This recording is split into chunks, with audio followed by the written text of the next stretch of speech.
Hello, my name is Joe Claypatch, and I'm going to discuss a moral assessment of nuclear deterrence. We'll start out by defining some terms, make sure we're all on the same page, and then we'll talk about three different viewpoints. One is by a gentleman named Richard B. Miller. He's a professor of ethics and religion at the University of Chicago School of Divinity. He'll provide the general moral Christian perspective. Richard Wasserstrom, he's a philosophy professor at the University of California in Santa Cruz, and from him we'll get a secular ethical kind of perspective. Finally, we'll talk about a gentleman named Sir Michael Quinlan. Sir Michael Quinlan was a British civil servant who worked in the Ministry of Defense for over 30 years in the area specifically of nuclear weapons policy, and he's going to provide that position of expertise. He's also a devout Catholic, and that factors into his discussions. I'll then provide some personal assessment and some conclusions. To start out, I'd like to point out that I'm a naval officer in the United States military. I work in an organization called the United States Strategic Command, and we are the people who are in charge of the command and control of nuclear weapons for the United States. So I'm intimately familiar with this topic. What this is not an official U.S. military position, nor is it a position of U.S. Strategic Command. It's just a personal evaluation of the matter from my perspective.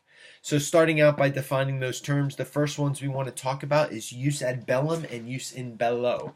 There's basic 7 principles that define morality leading up to war and in war. The first is just cause. There has to be some kind of real danger associated to go to use force. Competent authority must declare that the use of force is needed to protect the people they have an obligation to protect.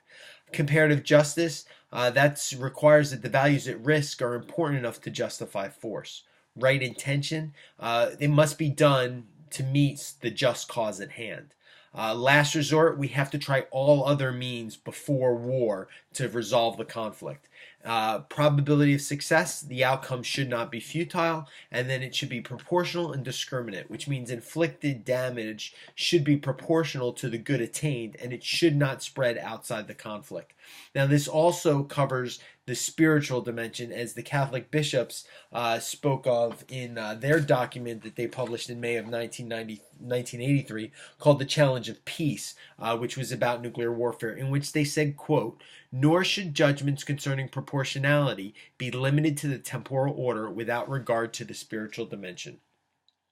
What is deterrence? Deterrence is just the maintenance of a nuclear arsenal with the aim of preventing another nuclear armed country from using nuclear weapons in war against yourself or your allies. Looking at Richard Miller's arguments, what he does is he critiques 4 different theories that are used typically to justify nuclear deterrence. The first one is the success theory. Basically, this theory says that there's been no nuclear war since the start of nuclear weapons, other than that which was used during World War II. So therefore, nuclear deterrence is morally acceptable. But the problem with that is it doesn't mean just because A comes after B, doesn't mean that B is the cause of A. Maybe there was no reason or desire to go down the path of aggression between 2 adversaries.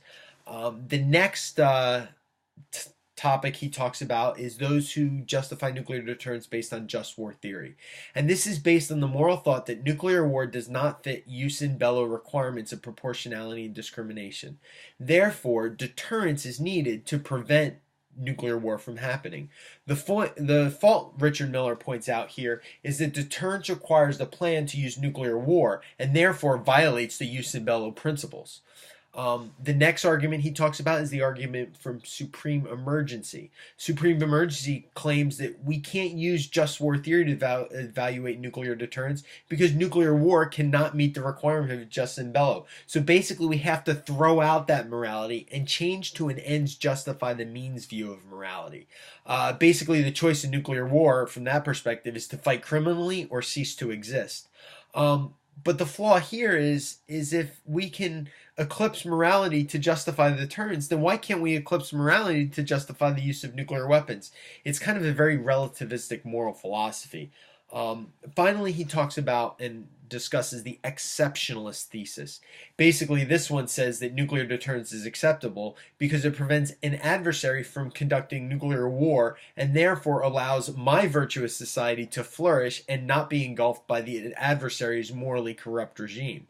But this is a hypocritical view that if the bad regime carry out an act, it's bad, but if I carry out the act, it's good. It also places the nation state and not humanity as a whole as the ideal to be preserved. Some thoughts on Miller's arguments.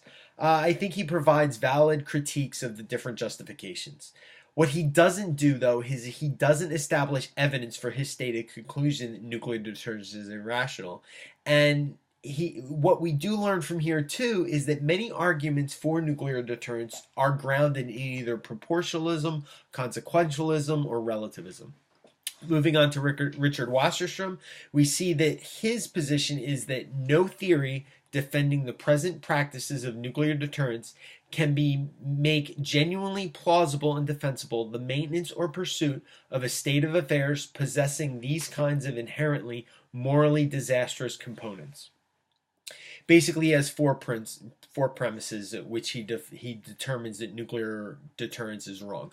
Nuclear weapons have extreme destructive power and they are maintained in massive quantities. That is true. Effects of nuclear war will extend far beyond boundaries of the countries in battle. That also is true. He says a nuclear war would not be a prolonged, drawn-out conflict. It would happen really fast, and there'd be no opportunity for heroism or virtue, and there'd be no opportunity to recognize any flaws or mistakes we're making and turn around. I'm not sure I agree with this is true based on my understanding of how nuclear war would work from my kind of experience perspective there. He also says that nuclear war is run by single-digit commanders, and it's not a war of the populace. I also disagree with this. We have a popularly elected president. The military supports the president on behalf of the American people. It's very much a populist act, any kind of war that America goes to, even if there are people who disagree with it. But he uses these things to define nuclear war, and deterrence is always wrong.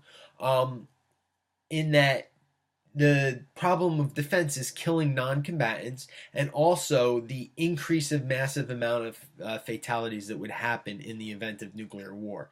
He also points out that if nuclear deterrence fails, you have to use nuclear weapons to reestablish that deterrence. Finally, he has an intriguing kind of point where he says that nuclear deterrence leads us down a path of inflexible response with regards to the adversary's action. Some comments on Wasserstrom's position. He says nuclear weapons are bad, which I agree with. They are hard topics to deal with. Points of disagreement. I think he has some flawed premise that I talked about. Regarding that inflexibility of response he talks about, I think that's inherently avoided in the structure of our military and the political hierarchy, because it basically changes every 3 or 4 years. It prevents that stagnation, and it provides new insight all the time. And like Mr. Miller, he never provides a suggested solution or justifies his position where nuclear war is not morally acceptable. Sir Michael Quinlan, he starts his argument by establishing a paradigm for the discussion of, number one, weapons are new and extremely powerful. And number two, the cause of war go all the way back to human history. And this is what he said is the primary thing that needs to be fixed. It's a problem that we have to account for, though, because of the broken aspect of human nature. It's a very kind of Catholic perspective here. And since this is the fact, then we really only have two options. We either need nuclear deterrence or we need to renounce nuclear weapons. And he actually says that even though he's in favor of deterrence, he says that renunciation is the favorable of the two options.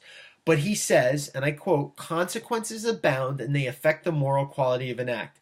And this starts to sound kind of like a proportionalistic perspective. But he says in the meantime, while we can't go to renunciation, he sees deterrence is the only option. To evaluate the moral evaluation of deterrence, he has two questions that he says need to be asked. The first one, are consequences better with or without nuclear deterrence? This is kind of a hat tip to proportionalism here. His second question, is the nature of nuclear deterrence an intrinsic moral evil? Regarding question one, the consequences, he highlights some benefits. He talks about the increased communications on both sides. He talks about how neither superpower could disarm the other because nuclear technology has advances to the point where we couldn't disarm each other, therefore lowering the risk of deterrence failure.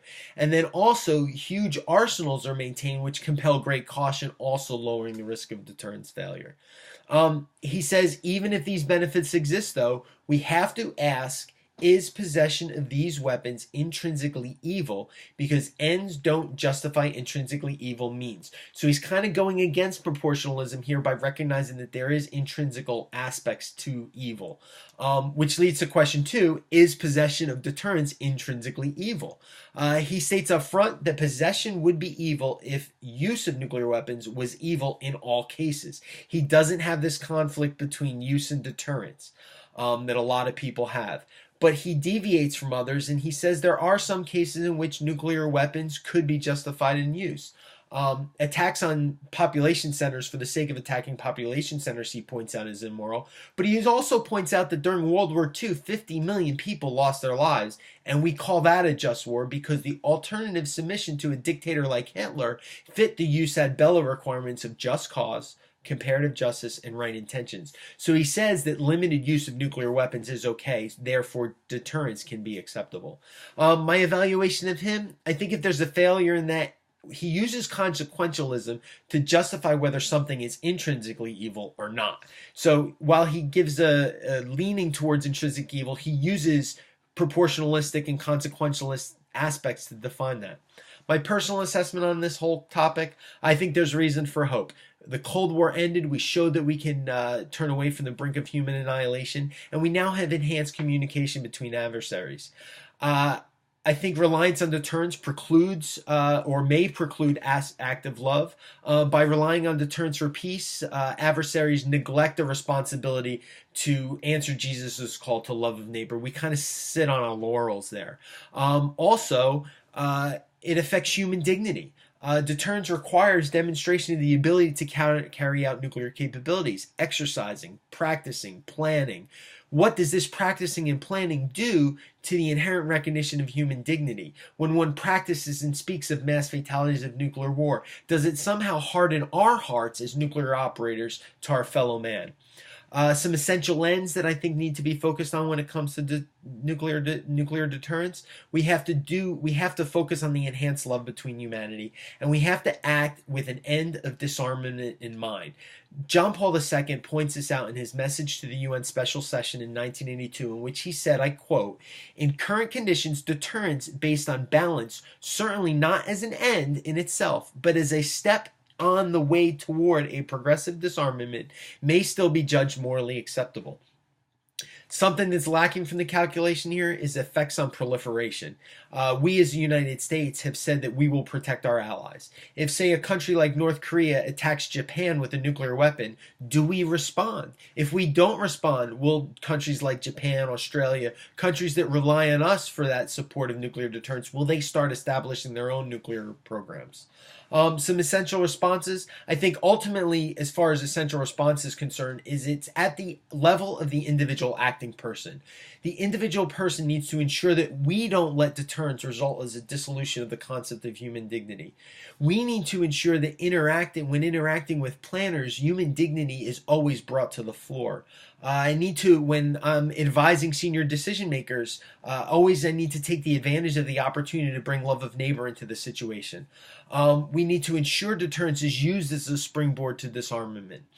Ultimately, I think deterrence really is just morally neutral. I think it's our actions are what define morality. If deterrence is used for maintaining and establishing peace, it's morally acceptable. If deterrence is used as a vehicle for enhancing human dignity, that action of enhancing human dignity is morally acceptable. So ultimately, I think the conclusion here is that nuclear deterrence is morally neutral, and it's our actions that define the morality of the situation.